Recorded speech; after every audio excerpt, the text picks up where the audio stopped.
आज का हमारा क्लास होने वाला है इफेक्ट्स ऑफ फोर्स के बारे में, ठीक है ना। इसका मतलब ये हो गया कि फोर्स के कारण क्या क्या हो सकता है ना। मतलब कि फोर्स क्या क्या कर सकता है, फोर्स के वजह से क्या क्या हो सकता है ना। हालांकि होने का तो बहुत कुछ है, लेकिन हमारे पास यहाँ पे बेसिकली 5 ऐसे चीज़ हैं जो कि फोर्स के वजह से हो सकता है। इसी के बारे में हम लोग आज बात करेंगे, यानी कि फोर्स और क्या क्या कर सकता है, ठीक है ना। चलिए, तो पिछले वाले क्लास में सबसे पहले तो हम लोग बात कर लेते हैं कि जो कुछ भी हमने पढ़ा क्या उसमें कोई डाउट, हर एक चीज़ समझ में आ गया। चलिए तो आगे बढ़ते हैं। सबसे पहली बात, अ force can not be seen. क्या फोर्स को आप देख सकते हैं? क्या नहीं देख सकते हैं, लेकिन फोर्स के द्वारा किया गया काम वो आपको दिख सकता है। एग्जाम्पल के तौर पे यदि देखा जाए तो हम लोग सपोज कीजिए कि आपके घर में एक बहुत बड़ा अलमीरा रखा हुआ है ना। उसको आपको डुलाना है, यानी कि एक जगह से लेकर दूसरे जगह लेकर जाना है। आप उसमें दम लगा रहे हैं, तो क्या आप फोर्स को देख पा रहे हैं? क्या नहीं। लेकिन आपने उसको हिलाकर एक जगह से दूसरी जगह रख दिया, तो आपने ये तो देखा कि ये अलमीरा क्या हो रहा है, हिल रहा है, एक जगह से दूसरी जगह जा रहा है, लेकिन इसमें जो फोर्स लग रहा है वो आप नहीं देख पाए। मतलब क्या हुआ इसका मतलब ये हो गया कि फोर्स को आप देख नहीं सकते हैं, लेकिन उसको आप महसूस कर सकते हैं। उसके द्वारा, फोर्स के द्वारा किया गया काम उसको आप ऑब्जर्व कर सकते हैं, लेकिन उसको आप देख नहीं सकते हैं, है ना। यानी कि ये क्या हो गया, एक तरीके से एब्स्ट्रैक्ट नाउन हो गया। मतलब कि देख सकते, सॉरी, आप उसको देख नहीं सकते हैं, छू नहीं सकते हैं, बस आप उसको फील कर सकते हैं, ठीक है ना। चलिए आगे बढ़ते हैं फिर। अच्छा, इसका एग्जांपल ऐसे समझ लीजिए, कोई आया आपको झापड़ मार दिया, उसने जो आपको मारा बेसिकली फोर्स लगाया, लेकिन क्या वो फोर्स आपको दिखा? नहीं दिखा, लेकिन आपको गाल में दर्द हुआ ना। तो वही बात है यहाँ पे, फोर्स को आप देख नहीं सकते हैं, लेकिन फोर्स के द्वारा किया गया काम आपको ऑब्जर्व कर लेते हैं आप। आगे, अ force can be judged only by the effects it can produce in various objects around us. मतलब क्या हुआ कि फोर्स को आप देख नहीं सकते हैं, लेकिन उनके द्वारा उत्पन्न किया गया इफेक्ट, यानी कि उनके द्वारा किया गया काम, वो आपको दिख सकता है, उसको आप ऑब्जर्व करते हैं, है ना। चलिए आगे बढ़ते हैं फिर। अ force can produce the following effects, यानी कि अब फोर्स क्या क्या कर सकता है भाई, इसी के बारे में हम लोग बात करेंगे। चलिए तो देखते हैं क्या क्या इफेक्ट प्रोड्यूस कर सकता है, यानी कि फोर्स क्या कुछ कर सकता है। सबसे पहले फोर्स कर सकता है, a force can move a stationary object. यानी कि फोर्स क्या कर सकता है, एक रुके हुए ऑब्जेक्ट को मूव करवा सकता है, यानी कि कोई चीज़ रुका हुआ है उसको एक जगह से दूसरी जगह तक मूव करवा सकता है ना। चलिए जानते हैं इसके बारे में।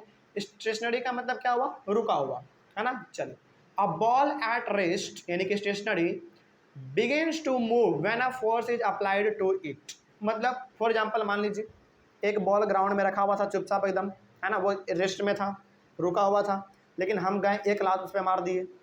फुटबॉल रखा हुआ था, मान लीजिए एकदम शांति से रखा हुआ था, वो रेस्ट में था, और हम गए एक लात उसमें मार दिए, तो वो क्या करने लगा, मूव करने लगा, है ना।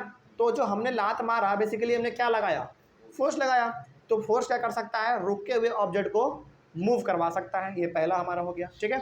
सिमिलरली उसी प्रकार से इफ विक्की का स्टेशनरी फुटबॉल, जैसा कि हमने भी कहा, यदि कोई फुटबॉल रुका हुआ है, यदि हम लोग उसको किक करें, यदि पैर से मार दे, kept on the ground, then the ball starts moving. रुका हुआ क्या होने लगता है, सामान मूव करने लगता है। तो ये हमारा पहला हो गया कि पहला क्या कर सकता है, फोर्स किसी भी रुके हुए चीज़ों को वो मूव करवा सकता है, ठीक है। आगे, second, a force can stop a moving object. यानी कि कोई ऑब्जेक्ट मूव कर रहा है, कुछ चीज़ें जो हैं, कुछ चीज़ें हैं जो कि मूव कर रहा है, वो चल रहा है, तो फोर्स के वजह से क्या हो सकता है, वो रुक सकता है। एग्जाम्पल के तौर पे इसका देख लीजिए क्या लिखा हुआ है, देखिए, a moving ball stops when a force is applied to it. जैसे फॉर एग्जांपल मान लीजिए, जैसे इसका सबसे अच्छा एग्जांपल आपका क्रिकेट मैच का लीजिए। जब बैट्समैन छक्का मारता है, यानी कि जब वो बहुत उठा के मारता है, और जब वो कैच फील्डर के हाथ में आ जाता है, तो वो बॉल जब वो ऊपर से नीचे गिर रहा होता है, तो वो किस में है, अभी मोशन में है, यानी कि उसमें फोर्स लग रहा है, लेकिन हमारे हाथ में आया तो वही जो मूव कर रहा था अब चुपचाप हमारे हाथ में आके बैठ गया, है ना। मतलब कि फोर्स के वजह से हम किसी भी मूविंग ऑब्जेक्ट को रोक सकते हैं, ठीक है। तो पहले में आपने क्या पढ़ा, पहले में आपने ये पढ़ा कि रुका हुआ चीज़ों को हम लोग मूव करवा सकते हैं। अब इसमें क्या पढ़ा आपने, मूव करते हुए चीज़ों को हम लोग रोक सकते हैं। फॉर एग्जांपल मान लीजिए आपका भाई उधर से साइकिल चलाते चलाते चलाते आ रहा है, और बीच में आप अचानक आ गए, उसको हैंडल पकड़ लिया, अचानक रुक गया वो, है ना। चलिए ये चीज़ होता है हमारा। Similarly the force of brakes can stop a moving car. सही बात है, कोई कार यदि मान लीजिए बहुत तेज़ी से जा रहा है, उसके सामने अचानक एक कुत्ता आ जाए, है ना, वो क्या लगा रहा है, अपना ब्रेक लगा रहा है। तो ब्रेक भी क्या है, एक प्रकार का फोर्स लगा रहा है ना वो। तो कोई भी ऑब्जेक्ट जो मूव कर रहा है वो रुक सकता है फोर्स के कारण। ठीक है, चलिए आगे बढ़ते हैं। इसका दुनिया भर का एग्जाम्पल है, आप कितना एग्जाम्पल लेना चाहेंगे, है कि नहीं, बहुत सारा एग्जाम्पल है। आगे बढ़ते हैं। उसके बाद अ force can change the speed of a moving object, मतलब कि कोई ऑब्जेक्ट मूव कर रहा है, जा रहा है, उसका स्पीड क्या कर सकता है, फोर्स कम कर सकता है या फिर बेसिक कर सकता है ना। एग्जाम्पल के तौर पे चलिए देख लेते हैं हम लोग। एग्जाम्पल इसका सबसे अच्छा एग्जाम्पल लिया हुआ है। When we pedal the bicycle faster then the speed of bicycle increases and when we apply brakes to the moving bicycle then the speed of bicycle decreases. मतलब ये हो गया कि हम लोग मान लीजिए कि साइकिल से जा रहे हैं, है ना, और आप चाह रहे हैं कि हमारे साइकिल का स्पीड क्या हो जाए, बढ़ जाए। तो स्पीड बढ़ाने के लिए आप क्या करेंगे, पैडल बहुत जोर जोर से मारेंगे। पैडल मार रहे हैं बेसिकली मतलब क्या है, आप फोर्स ज़्यादा लगा रहे हैं, है ना। तो फोर्स आप ज़्यादा लगाएंगे तो आपका जो स्पीड था वो क्या हो जाएगा, बढ़ जाएगा। और जब ब्रेक मार रहे हैं, तो क्या मार कर रहे हैं, मतलब वहाँ पे भी आप फोर्स लगा रहे हैं, तो आपका क्या हो जाएगा, साइकिल धीमा हो जाएगा, है ना। यानी कि एक फोर्स के मदद से हम लोग किसी भी मूविंग चीज़ों का, मूविंग ऑब्जेक्ट का क्या कर सकते हैं, स्पीड चेंज कर सकते हैं, या तो बढ़ा सकते हैं या तो घटा सकते हैं। ठीक है, चलिए आगे बढ़ते हैं। फिर इसका भी दुनिया भर का एग्जाम्पल है कि नहीं। जैसे आप दौड़ रहे हैं, अचानक आपके पीछे कुत्ता पड़ जाए, है ना, आपका स्पीड क्या हो जाएगा, बढ़ जाएगा, है ना। लेकिन यदि सपोज ऐसा मान लीजिए कि आप बहुत जोर से दौड़ रहे थे, अब आप क्या हो गए, थक गए, है ना, तो आप रुक गए। मतलब अच्छा, आप रुक गए मतलब क्या हुआ, रुक गए मतलब आपके अंदर आत्मा ने आपको कहा कि भाई अब रुक जाओ। तो वो भी क्या कर रहा है, बेसिकली एक फोर्स ही लगा रहा है, यानी कि वो मेंटल फोर्स है। समझ आ रही है बात। चलिए, तो यहाँ पे आपने ये समझ लिया कि कोई भी जो हमारा मूविंग ऑब्जेक्ट है वो फोर्स के लगाने के मदद से, यानी कि फोर्स के लगाने के वजह से उस अपना स्पीड क्या कर सकता है, या तो घटा सकता है या तो बढ़ा सकता है। ये बड़ा बेसिक सा चीज़ था।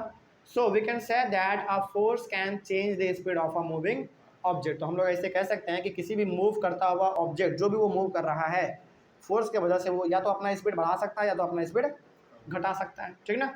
आगे चौथा हमारा है, a force can change the direction of a moving object, यानी कि कोई ऑब्जेक्ट मूव कर रहा है, जा रहा है, अचानक उसका डायरेक्शन क्या हो गया, चेंज हो गया, है ना। इसका सबसे अच्छा एग्जांपल आपको मैं बताना चाहूँगा क्रिकेट का।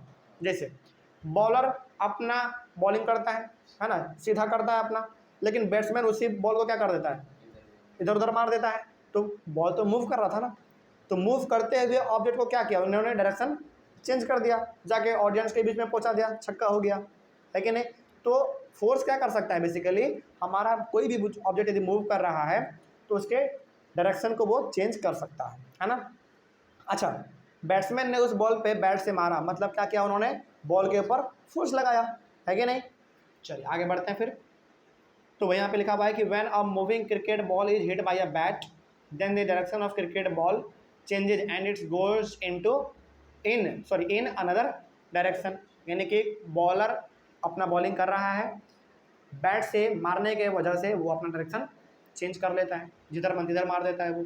उसके बाद in this case the force exerted by bat changes the direction of a moving cricket ball. तो यहाँ पे बैट ने क्या किया, बेसिकली बॉल के ऊपर एक फोर्स लगाया और बॉल का डायरेक्शन को चेंज कर दिया। ठीक है ना। चलिए आगे, पांचवें नंबर में हमारा आता है, a force can change the shape and size of an object, यानी कि एक फोर्स किसी भी ऑब्जेक्ट का शेप और साइज दोनों चेंज कर सकता है।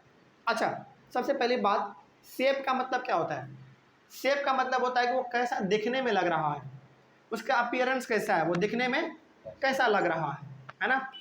आगे साइज का मतलब छोटा है कि बड़ा है ना, ये हो गया हमारा। अच्छा, इसका एग्जांपल सबसे अच्छा हमारा कौन सा मालूम है, एक आता है ना रोलर, जो कि बहुत लोहा वाला पहिया होता है, उसका चक्का कितना भारी होता है वो, है ना। मान लीजिए कि उसके अंदर में आपने क्या कर दिया, प्लास्टिक बोतल को डाल दिया।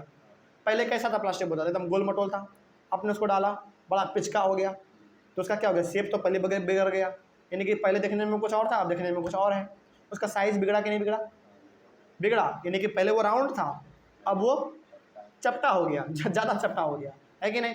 तो वही चीज़ हमारा यहाँ पे है। चलो इसका एग्जाम्पल यहाँ पे हमने क्या लिखा हुआ है, the shape of a Dove changes on pressing with a rolling pin. Rolling pin मतलब वही बेलना, जिसको नहीं मालूम है, हर कोई बचपन में मार खाया हुआ है मम्मी से। टू मेक चपातीज, यानी कि जब हम लोगों की मम्मी लोग आटा को गुथती है तो उस समय पे हमारा जो डफ है, यानी कि जो आटा है, गुथा जाता है। गुथा जाने के बाद हम लोग उसको बेलन से बेलते हैं तो वो कैसा रहता है, उसका शेप गोल।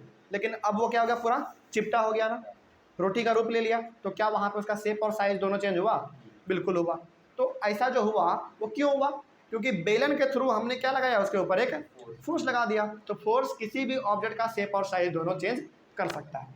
ठीक है, आगे so we can say that this shape of dough changes on applying force. तो इस प्रकार से हम कह सकते हैं कि रोटी का जो आकार था, यानी कि जो आटा का आकार था, वो गुथा हुआ आटा का, उसका पूरी तरीके से शेप और साइज दोनों चेंज हो गया। ठीक है, तो ये 5 ऐसे इफेक्ट्स थे जो कि फोर्स के कारण हमारा होता है, यानी कि फोर्स ये सब चीज़ कर सकता है। तो पहला आपने क्या पढ़ा?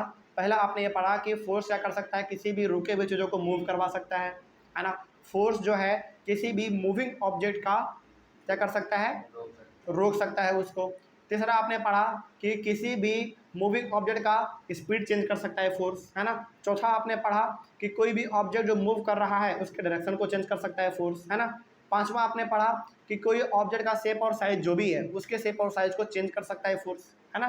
तो ये बेसिकली हमारा 5 इफेक्ट हो गया। यदि आपसे एग्जाम में पूछे तो आप ये पाँचों लिख सकते हैं और एक एक एग्जाम्पल भी आप सभी का दे सकते हैं, जैसा कि हमने यहाँ पे हर जगह पे दिया हुआ है। ठीक है, कोई डाउट? अब चलिए, अब अगले वाले क्लास में हम लोग डिस्कस करेंगे कॉन्टैक्ट फोर्स के बारे में। ठीक है ना, चलिए मिलते हैं फिर हम लोग अपने अगले वाले क्लास में। Thank you very much.